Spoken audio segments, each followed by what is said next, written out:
What is going on? Oh my God. Let's talk about this game. So this is very awkward. I'm on like toward if you're walking towards the MCG, I'm in like one of the off um, the off things where they've got the stairs here. I've got this big light focused on me. I'm going to a party, so I wanted to record this before I got there and upload it for you guys. So my emotions are really raw. So anyone walking past can see this light shooting at me. I haven't done this before, so this is really taking me out of my comfort zone. So that's fun. But I have to talk about this game, and that was a crazy, crazy finish. I read that was the first time we beat Brisbane, Fitzroy, or the Bears by a point since the 1986 semi-final, something like that. So the closest margin, which is absolutely nuts. But oh my God, we keep our finals hopes alive by a glimmer, and the boys just kept pushing. Do you believe in miracles? Because that's what we're working with at the moment. We'll talk about what needs to sort of go right after this round is all said and done. But this game was incredible. It had everything. I think it perfectly summed up our season. First quarter started off poorly, absolutely poorly, which is reminiscent of the start of our season. Second quarter, we started playing catch up, and we did okay, just didn't capitalise, which was that second bit of our season. Third quarter, we was to and fro. It was a bit of a roller coaster, and then that fourth quarter, it might sum up what our quarter is, what our season is at the moment, where it was all Brisbane. They were up by 17 points, and then we come out of the clouds and win. Bo McCreary's clutch goal right at the end. But the guy that I want to talk about the most is Lachie Schultz. He hasn't been able to kick clutch, important goals. He has been much maligned by the Collingwood supporters, opposition supporters as well. It's been a hard year for him, and with a first round pick as well. It's been pretty difficult for him, but when we needed someone to stand up, he kicked two very, very, very important goals, and he did so well in that last quarter. All the boys stood up in that last quarter, but Lachie Schultz, I just want to give him a little bit more praise than a lot of other people, because he needed to stand up, and this was his coming of age, coming of Collingwood, coming of a Collingwood player. He did everything we needed him to. He's been going under the radar, and I'm just so proud of him. Another guy I want to talk about, Nick Dacos, had everyone on his back. Everyone on his back, especially in that second quarter. 14 disposals, a tackle, bunch of clearances, 2 goals won. 2 very good goals. One that could be goal of the year potentially. But this team stood up when they needed to. I loved IQ on the wing. I like Josh Dacos on the half-back. I know he's an All-Australian winger, but Josh Dacos on the half-back, and we've talked about this before, it's telling me that they want that they want that good possession out of the half-back line, and that's what Josh Dacos gives us. And that's why I like him there. Steele Sidebottom had 8 tackles. He had a bit of a lockdown role on Lachie Neale. I don't think it worked for most of the game, but he did well. The players stood up when they needed to. But this team, and look, we might not make finals, but they're not going to die wondering. And that's the first thing Craig McRae said. He said to us, I don't care if we're down by 10 goals or we're up by 10 goals, we'll still keep coming. And that's exactly what we're doing. And we're doing it really, we've put ourselves in this position, unfortunately. We have to rely on other teams. I understand that. But that game, we saw a lot of the 2023 Magpies, and it was absolutely fantastic. We saw that run, we saw that carry, and it was just really good to see. It was just really, really good to see. In that last quarter, I really did think that, it was Brisbane's game. Charlie Cameron kicked that goal, puts Brisbane up 17 points. There's 4 minutes to go, and a bit of me said, here we go. This is the end of our season. I messaged a friend. I said, I think this is it. I think this is where we finish. And I stopped believing for a minute.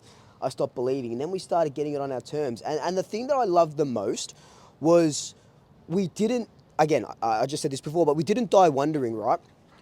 We attacked, we threw caution to the wind, something that we hadn't done for the last few weeks. especially against Carlton in that last quarter, especially against Sydney in that last quarter, because Brisbane were coming. Brisbane are a really good side, and they kept coming, but we stood up when we needed to, and we just kept going. And we scored 8, 9, 10, 11. We scored 4 goals in that last quarter. And to put that into perspective, against Richmond, we scored 1 goal in the last quarter. Against Carlton, we scored 1 goal in the last quarter. And against Sydney, we scored 1 goal in that last quarter. So that was the most goals in the last quarter for 4 weeks. So something's changed, and we have a very good last quarter, despite the previous couple of things. This win, though, it makes the Sydney loss hurt a little bit more, because we would have been in the top 8 if we had beaten Sydney. But we can't do anything about that now.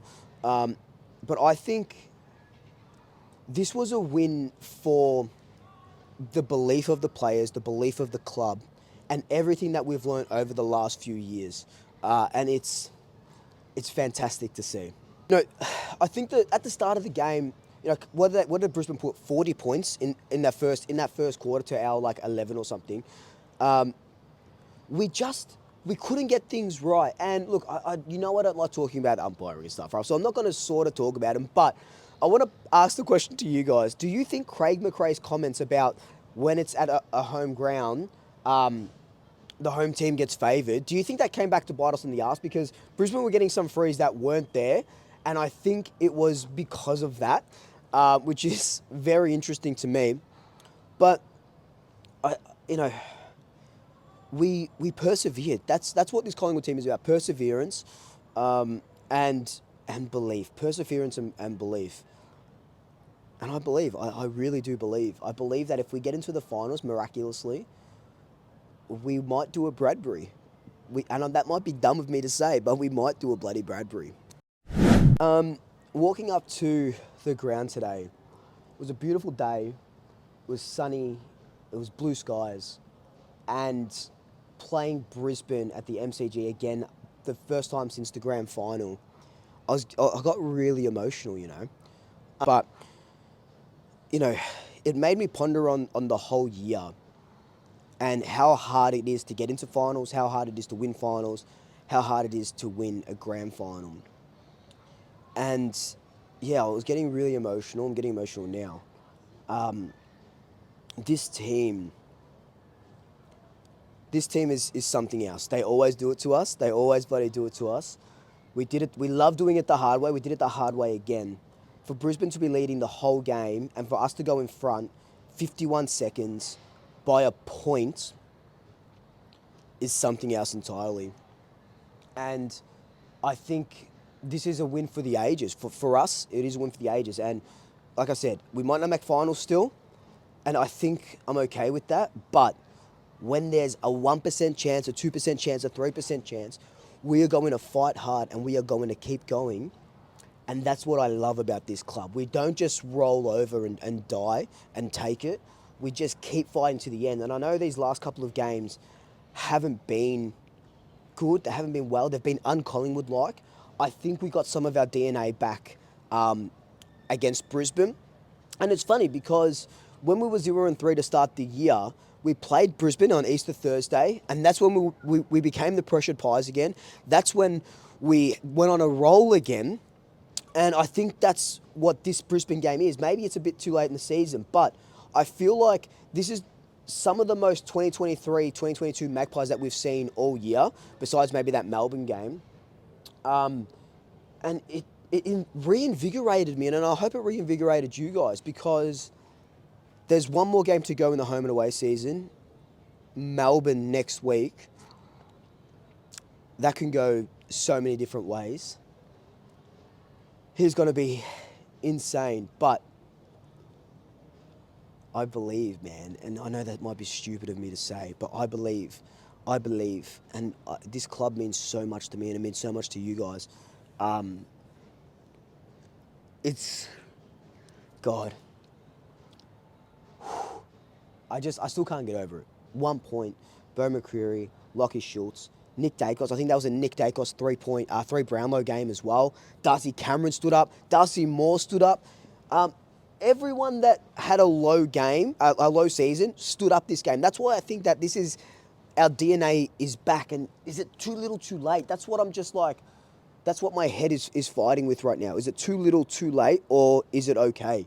But we'll see. But we'll absolutely see in a couple of weeks. By next week, we'll see what's going on. All right, just before I wrap up this video, I've got my new hoodies in, which I absolutely love. So this is the grey white one. I got a black one. It's got the Swoop logo here. It's got Swoop embroidered here. It's got a magpie at the back, and it's got like a Swoop blue tag down the bottom as well. So these will be on sale this week sometime. I'm starting up a Shopify. It'll be free shipping. I don't know what the cost is going to be, but it's going to be pretty much. I'm just going to be banking my money back. So it's going to be. So they're not going to. It's not for a profit or anything like that. It's just because I haven't really had merch, so I want to get some merch out, and I absolutely adore these so much. I love them so much. But look, guys. Can we do it? Do you believe? That's the question I want to ask you. Do you believe? But until then, like, comment, subscribe, Tay family, Tay friends, Tay pets. And until next time, double shackers. I'll swoop you later.